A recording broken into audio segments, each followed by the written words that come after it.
Bismillahirrahmanirrahim. Assalamualaikum warahmatullahi wabarakatuh. Hai anak-anak, bagaimana kabarnya? Semoga pada kesempatan hari ini kita selalu diberikan kesehatan dan keselamatan oleh Allah Subhanahu wa Ta'ala. Salam sehat, salam semangat. Mari kita bertemu dalam Jari Cerdik.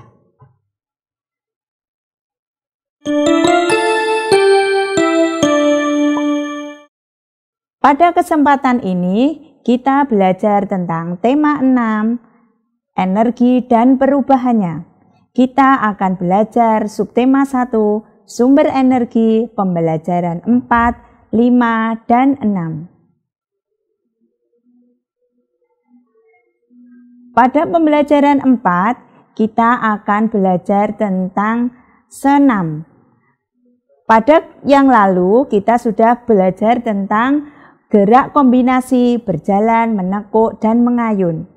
Kalau pembelajaran yang lalu kita memakai simpai, tetapi pada kali ini kita akan menggunakan tongkat berpita.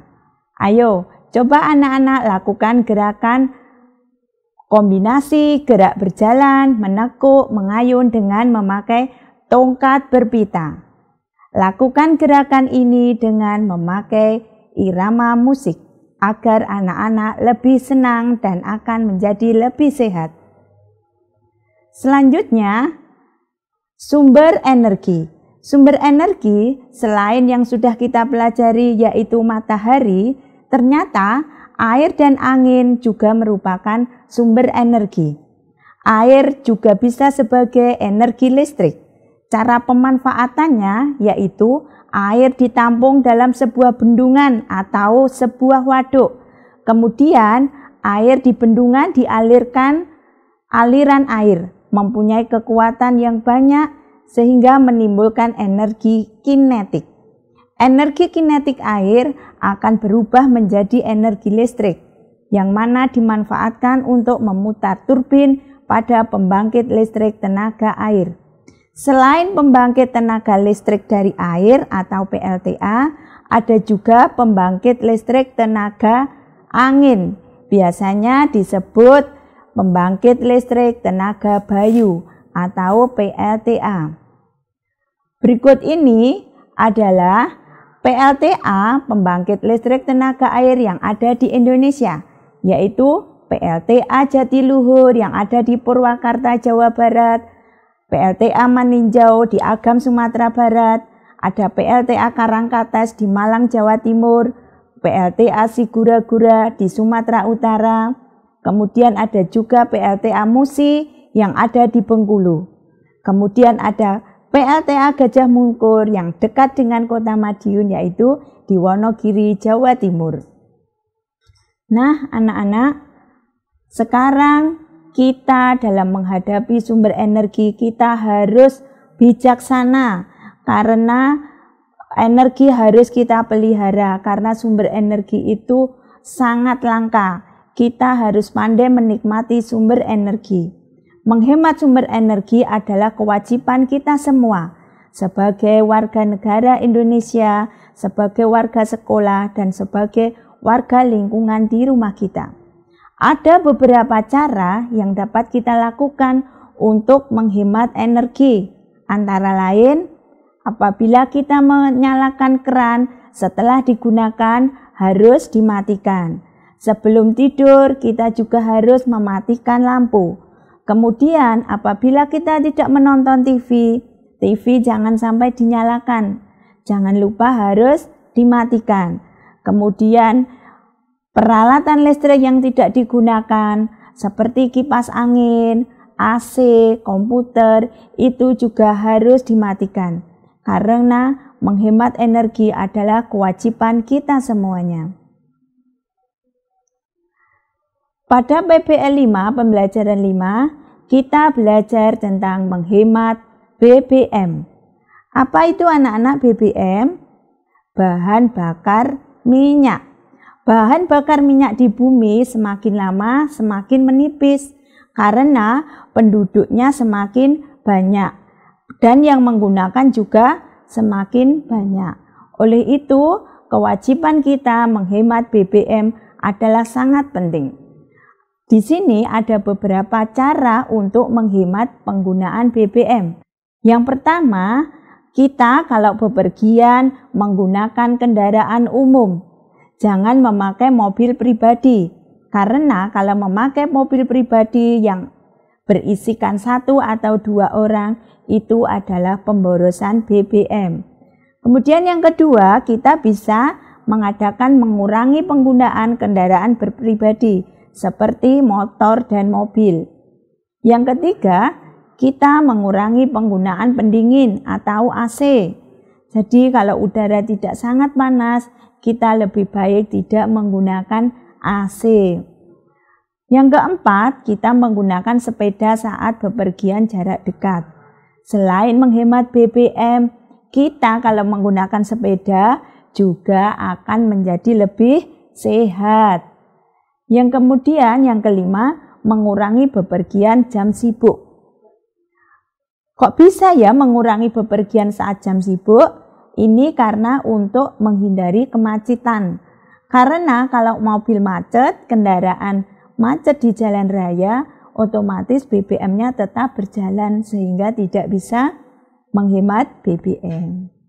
Jadi, kewajiban menghemat BBM adalah kewajiban kita semua. Nah, sekarang kita akan belajar tentang satuan baku. Pada pembelajaran yang lalu, kita sudah belajar tentang satuan baku. Satuan baku waktu antara lain adalah jam. Nah, di sini akan kita belajar 1 hari ada 24 jam. 1 jam ada 60 menit. 1 menit ada 60 detik. Jadi, dalam sehari semalam itu ada 24 jam. Waktu dimulai yaitu pukul 00 tengah malam. Dilanjutkan pukul 01 sampai jam 12 siang.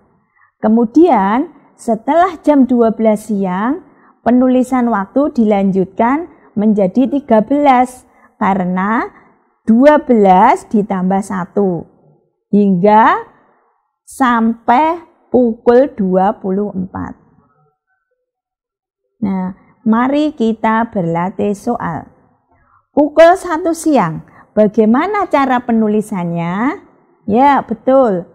01 ditambah 12 sama dengan pukul 13. Kalau pukul 4 sore, pukul 4 ditambah 12 menjadi pukul 16. Bagaimana kalau pukul 8 malam? Jam 8 ditambah 12 jam menjadi pukul 20. Kemudian yang terakhir pukul 11. Ayo bagaimana? 11 ditambah pukul 12 menjadi pukul 23. Nah, coba anak-anak setelah itu berlatih di buku kalian. Latihan soal lagi. Tadi kita sudah belajar bahwa 1 jam ada 60 menit. Sekarang kalau 2 jam ada berapa menit? Penyelesaiannya 2 jam karena 1 jam itu 60 menit. 2 jam berarti 2 kali 60 menit. Ada 120 menit. Nah, sekarang kita belajar 1800 detik. Ada berapa menit? Ayo kita selesaikan bersama-sama. Penyelesaiannya 1 menit ada 60 detik. 1800 detik dibagi 60 menit menjadi 30 menit. Jadi 1800 detik itu sama dengan 30 menit. Nah, sekarang kita sudah di PBL 6, pembelajaran 6.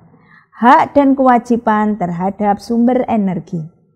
Sumber energi harus kita rawat, harus kita lestarikan dimanapun dan kapanpun.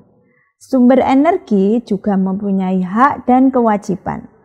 Di sini kita akan belajar tentang kewajiban dan haknya. Contohnya, kewajiban tidak membuang-buang makanan. Haknya apa? Kita mendapatkan makanan sehat sebagai sumber energi.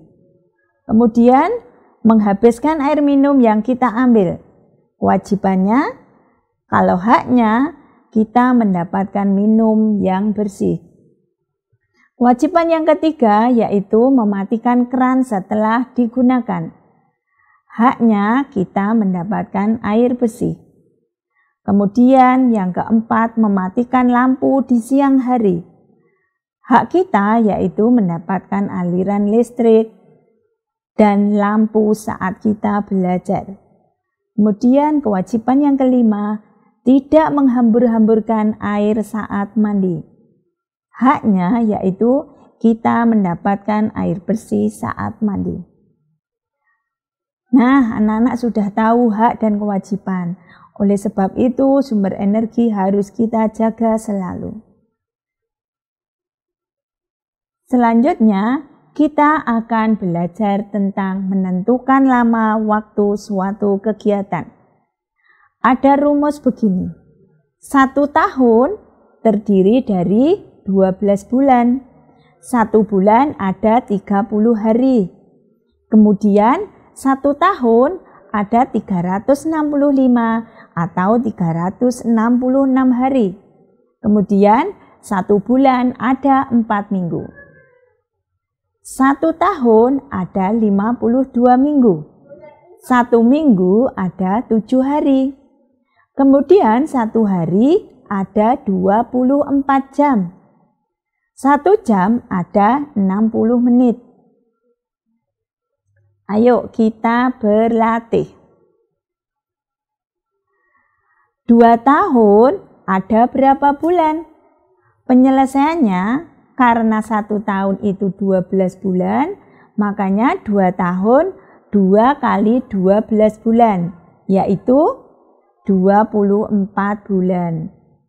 3 bulan ada berapa minggu? Karena 1 bulan itu 4 minggu, maka 3 bulan sama dengan 3 kali 4 minggu. Ada 12 minggu. Sekarang 5 bulan. 5 bulan ada berapa hari?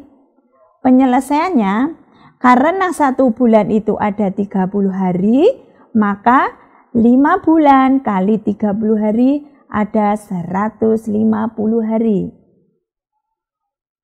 Kita lanjutkan belajar lagi. Anto mulai belajar pukul 18 dan selesai belajar pukul 21.